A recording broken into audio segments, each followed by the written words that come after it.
មាននិស័យក៏ជូមអង្គនិស័យយើងក៏បាយ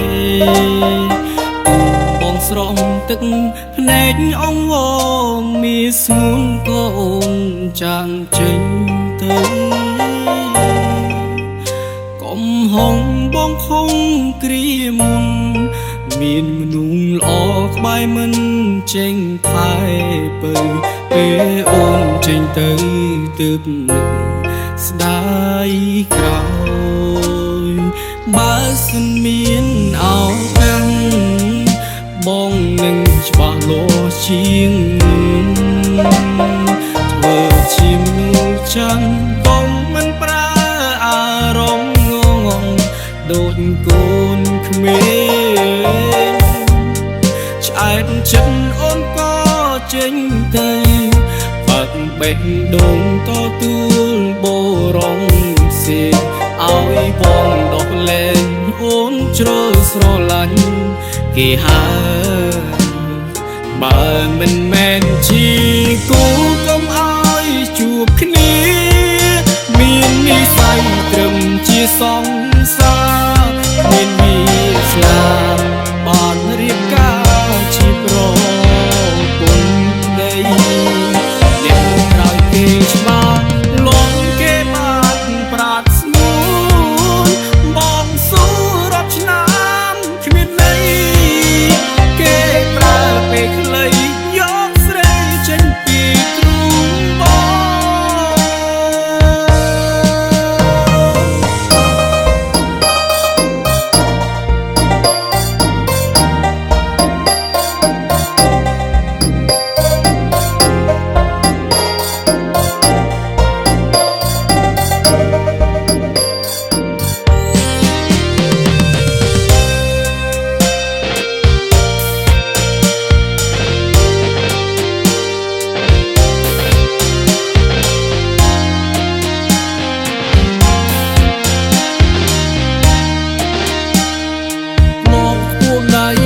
សន្យា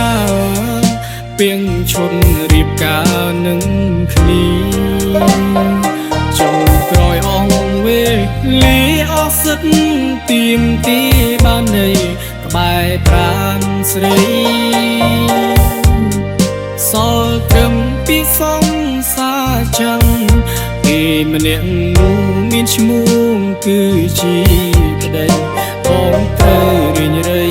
រួក្នុងស្រមោលអាទិត្យបើមិនមែនជា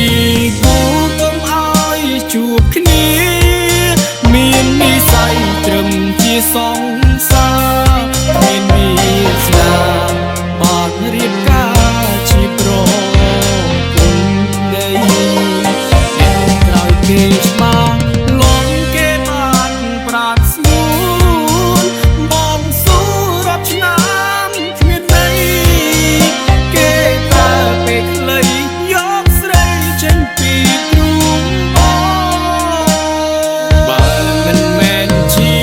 គូកុំឲ្យជួបគ្នាមាននិស័យត្រឹមជាសង្សារគ្មានវាសនាបានរៀបការជាប្រពន្ធដីអ្នកក្រោយគេច្បាស់លងគេបានប្រាថ្នាបងស៊ូរាប់ឆ្នាំគ្មានន័យគេប្រើពេលខ្លីយកស្រីចេញពីទ្រូងបងជួយបងឲ្យស្រីនឹងគេរស់នៅមានក្តីសុខចូល